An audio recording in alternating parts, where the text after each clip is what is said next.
Imagine you're watching this massive blockbuster movie, right? Like a huge epic. Okay, yeah. But the main character, the absolute driver of every single plot twist, the one who literally saves the day, is completely invisible to the audience. Right. So you see the effects of what they're doing everywhere, but you never actually see them on screen. Exactly.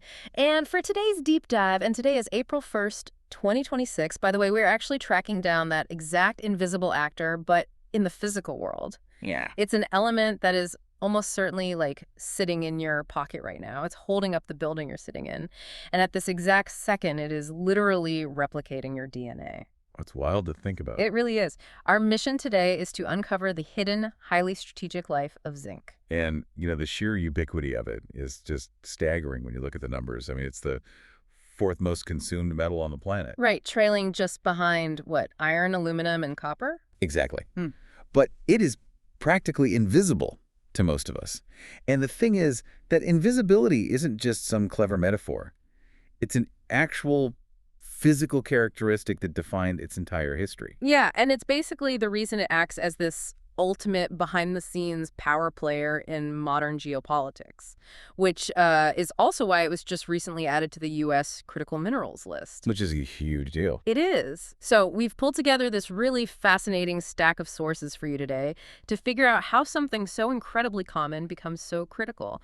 We're looking at a comprehensive metallurgical and biological analysis paper. A really dense one, too. Oh, yeah, super dense. Plus some insights from the World Economic Forum on the low-carbon economy, some historical data from Wikipedia, and chemical property breakdowns from Allen Educational Resources. It's a great stack. Yeah, so to understand why zinc is so overlooked by us today, we actually have to look at why it was quite literally invisible to ancient metallurgists. Right, if you go back a few thousand years, zinc was, well, it was the ultimate escape artist of the periodic table. The escape artist. Yeah, and this all comes down to a very specific fundamental quirk in its physical properties. So zinc melts at a relatively low 419.5 degrees Celsius. Okay.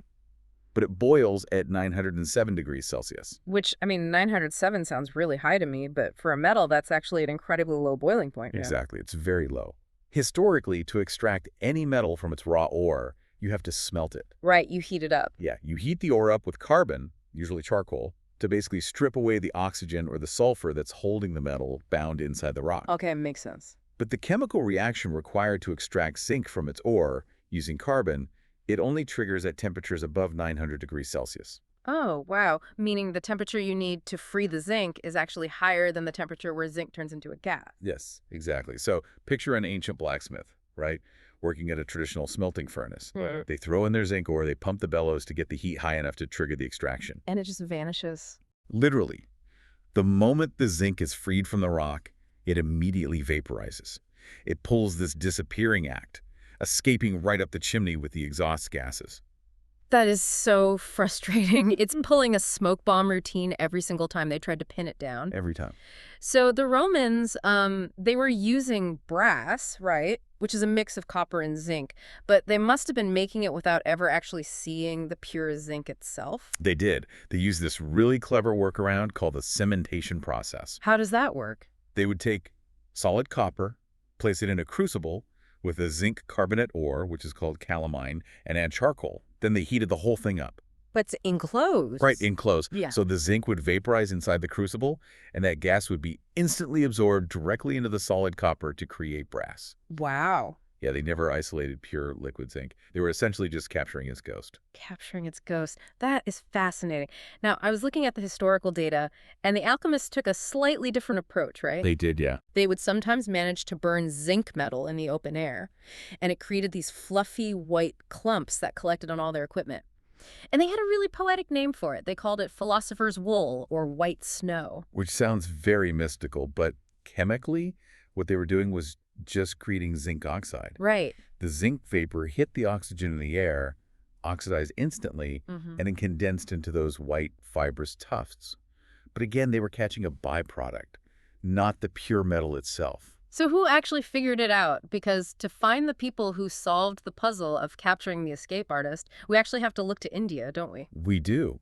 The sources pinpoint the Zawar mines in Rajasthan, going back as early as the 6th century BC. That is incredibly early. It is. The Indian metallurgists achieved large-scale production of pure metallic zinc by inventing something called inverted distillation. Inverted distillation. Break that down for us. So it's this brilliant piece of thermodynamic engineering. Normally heat rises, right?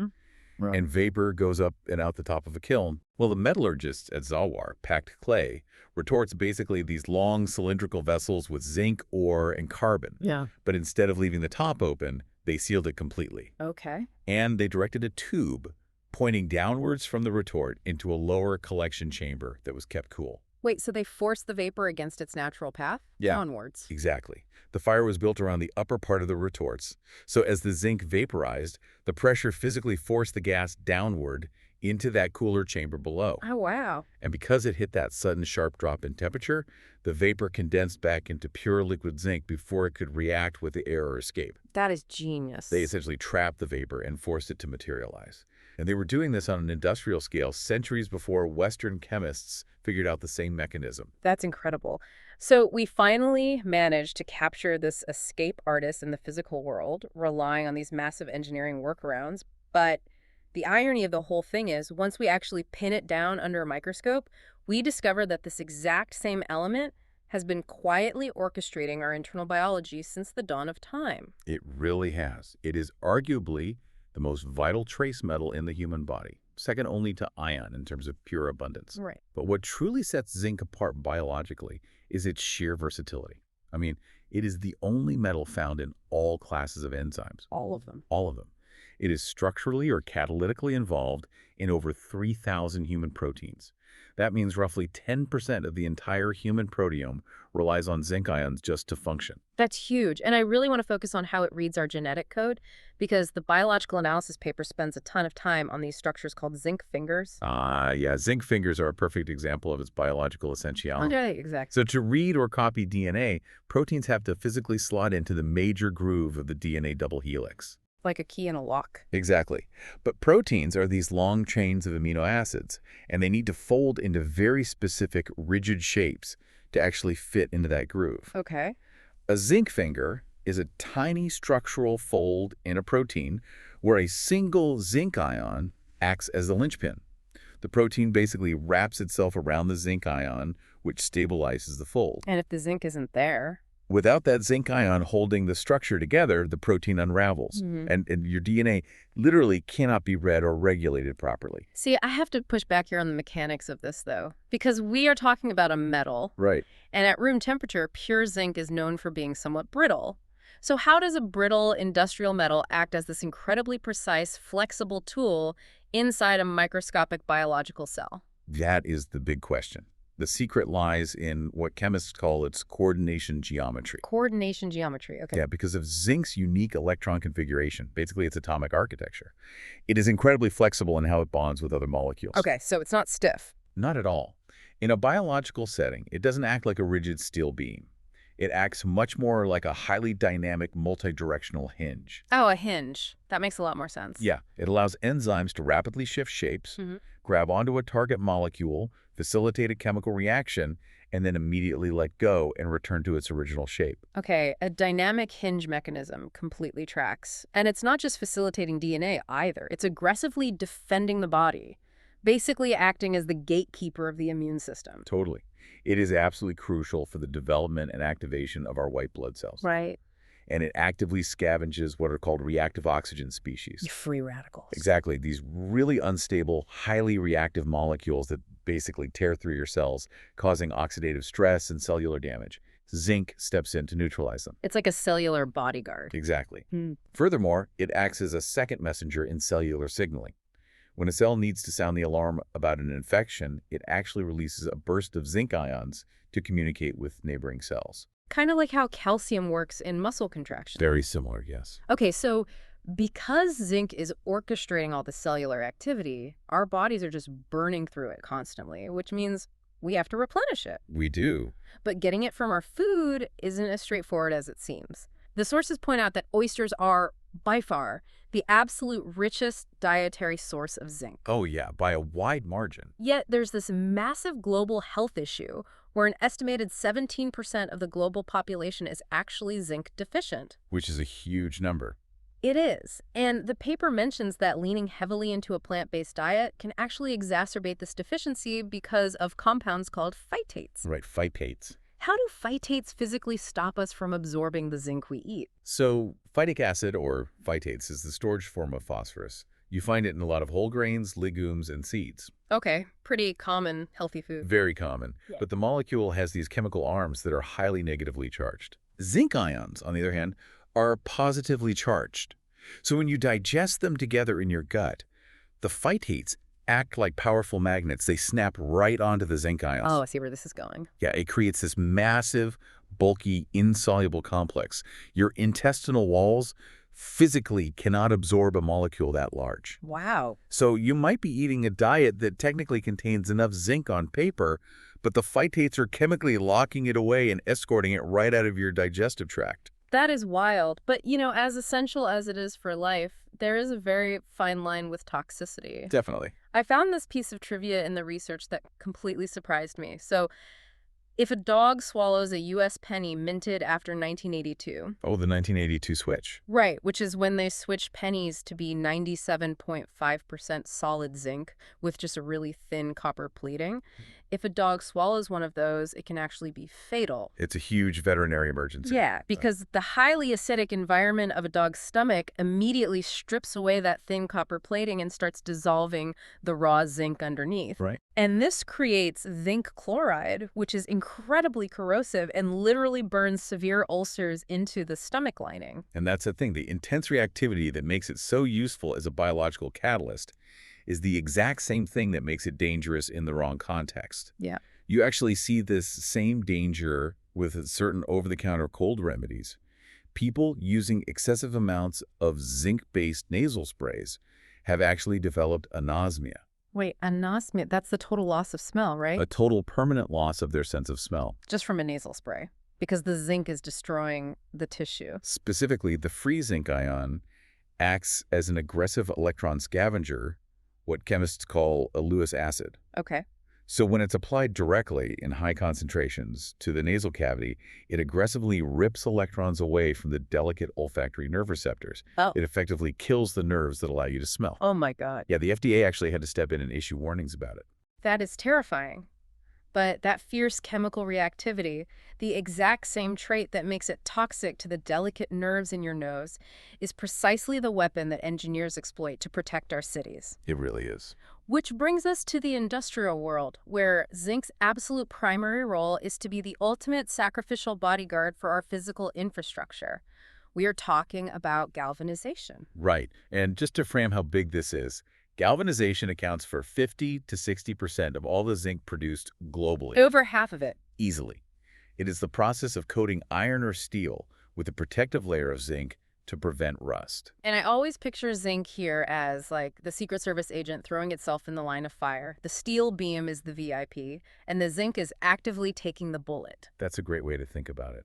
In engineering, we call it a sacrificial anode. Hmm. And to understand the mechanics of how it actually takes that bullet, Yeah. we have to look at the galvanic series. Break that down for us. So zinc is more electronegative than iron. This means that when both metals are exposed to the elements, water and oxygen, zinc is much more unstable and eager to give up its electrons than iron is. Okay, and oxidation or rusting is simply the loss of electrons, right? Exactly. Because zinc is so eager to donate its electrons, it actively attracts the oxidation process to itself. So it creates a sort of galvanic cell. It's essentially feeding electrons into the iron so the iron physically cannot rust. That is exactly the mechanism at play. When galvanized steel is exposed to the atmosphere, the zinc reacts with carbon dioxide in the air to form a tight, highly stable layer of zinc carbonate. Okay, so that's the initial physical barrier. Right. But the true magic happens when that barrier fails. When it gets scratched. Yeah. If a galvanized beam gets deeply scratched and the bare steel underneath is suddenly exposed to the rain, the steel still won't rust. Because of the zinc around it. Yes, the zinc coating surrounding the scratch will literally corrode itself preferentially, sending its electrons across the gap to the exposed steel to protect it. Oh. It sacrifices its own atomic structure to keep the steel intact. This cathodic protection is exactly why car manufacturers can confidently offer 12-year rust warranties on modern car bodies. That is amazing. And the protection extends beyond just coating steel, right? Because the sources mention that molten zinc has an incredibly low viscosity. It flows almost like water compared to molten iron. It's very fluid, yeah. And this high fluidity makes it the premier metal for high-pressure die casting. Engineers use these ZAMAC alloys, which are zinc mixed with small amounts of aluminum, magnesium, and copper, to basically inject into incredibly complex, intricate molds at high speeds. Oh, it's everywhere. Right, it's making everything from the zipper on your jacket to the complex internal pathways of a car carburetor. And it also stabilizes the rubber industry. Wait, really? Rubber? Yeah, zinc oxide is a critical curing additive in manufacturing car tires.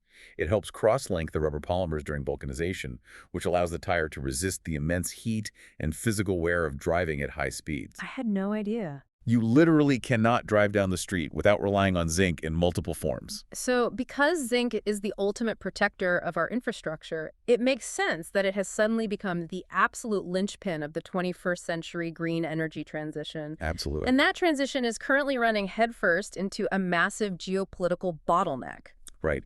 Connecting this to the low-carbon economy, we really have to recognize that renewable energy infrastructure is unbelievably steel-intensive. Oh, tons of steel. And unlike a traditional power plant that sits somewhat protected inland, wind and solar farms are deployed in the most punishing environments on Earth. Constant salt spray, desert heat. Relentless moisture. Yeah, and the World Economic Forum data highlights just how heavily these structures rely on that sacrificial anode we just talked about.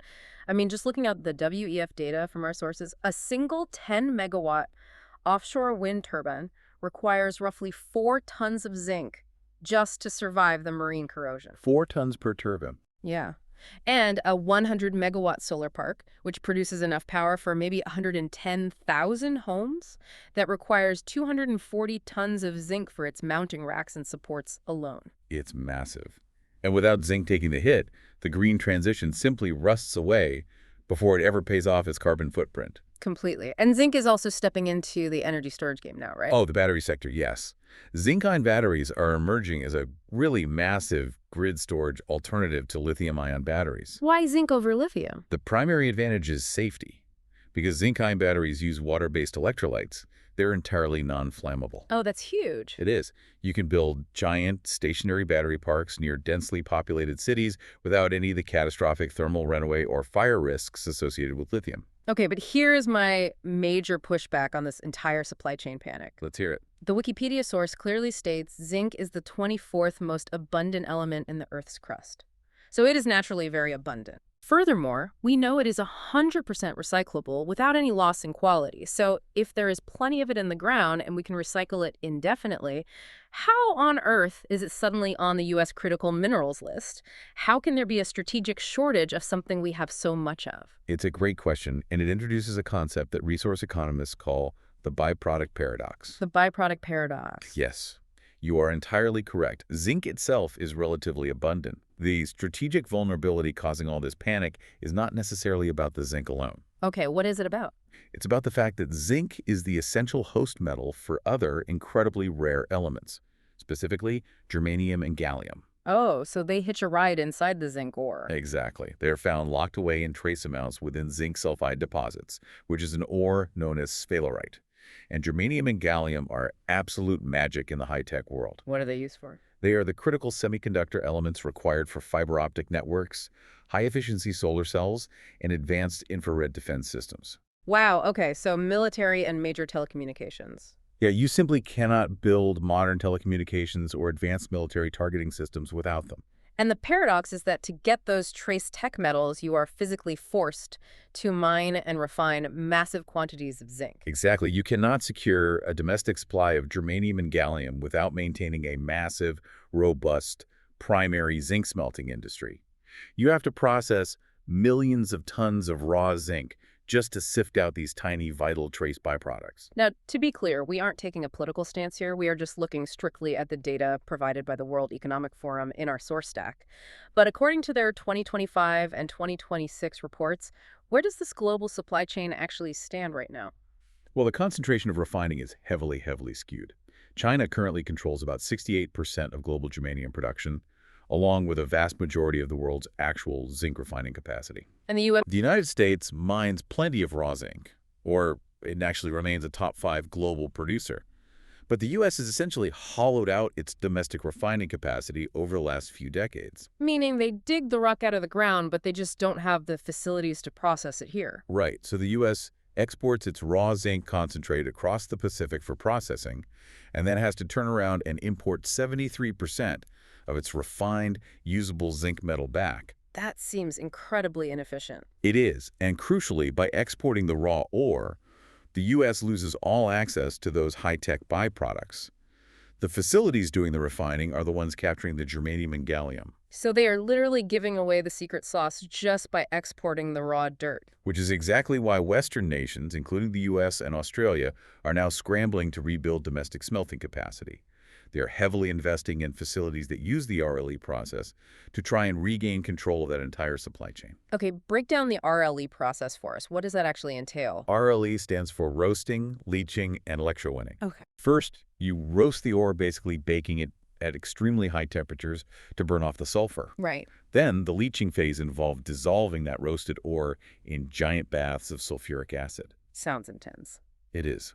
And finally, electrowinning involves running massive electrical currents through that acidic liquid to literally pull the pure zinc ions out of the solution and plate them onto large metal sheets. Okay, so it's a huge operation. Very much so. Yeah. It is an incredibly energy-intensive process, but it allows you to carefully extract those critical tech byproducts at the same time. But expanding all this massive industrial mining and, these huge acid baths, that isn't free from a cost perspective, especially environmentally. No, not at all. If zinc is so crucial for the green energy transition, how green is it to actually pull it out of the ground? It remains a very significant environmental challenge. Mining zinc sulfide ores frequently triggers a devastating chain reaction known as acid mine drainage, or AMD. How does it happen? Well, when you dig up these deeply buried sulfide minerals and expose them to surface oxygen and rainwater, they oxidize and naturally create sulfuric acid. Oh, wow. Yeah, and this acid then acts like a sponge as it flows through the earth, leaching highly toxic heavy metals, things like lead, cadmium, and arsenic, straight out of the surrounding rock and carrying them into local groundwater systems. So it just poisons the local watersheds. It can, yeah. How does the industry actually stop that chemical reaction from starting in the first place? The industry is pushing hard into new engineering standards to prevent it. One of the primary solutions right now is dry stacking for mine tailings. What is dry stacking? Instead of storing the waste rock in massive wet sludge ponds, they use massive filter presses to squeeze all the water out of the waste, and they stack it as dry dirt. Without the water, the acid-forming chemical reaction cannot initiate. That makes sense. There is also a major push toward green zinc. Because the final refining step, the electrowinning, relies entirely on massive amounts of electricity. If you power that specific smelter with wind or solar energy, you can theoretically produce zero-carbon zinc. So looking at the incredible journey we've mapped out today, it is just staggering. It really is. I mean, we started with an invisible vapor, the escape artist that frustrated ancient alchemists and completely vanished up Roman chimneys. Right. Then we found that exact same element acting as the ultimate biological gatekeeper, forming the dynamic hinges of our DNA and neutralizing the free radicals tearing through our cells. Yeah. And finally, we see it as the sacrificial bodyguard of our modern world, literally taking the chemical hit to protect our bridges, our cars, and the entire physical framework of our green energy future. It spans the microscopic to the macroeconomic seamlessly. And, as we wrap up this analysis, I actually want to leave you with one final lingering idea to ponder. Please do. We discussed earlier how zinc is 100% infinitely recyclable without losing any of its structural integrity. Right. And we know it is currently being deployed to coat massive structures that are built to last a century. Things like solar farms, wind turbines, skyscrapers. Basically, the VIPs of the infrastructure world. Exactly. And because we are locking so much zinc into these long-term structures, our modern cities and energy grids have essentially become massive above-ground mines. Above-ground mines. Think about it. Think about the iconic titanium zinc roofs covering Paris. The millions of miles of galvanized steel guardrails lining our global highways. the frames of every single electric vehicle on the road.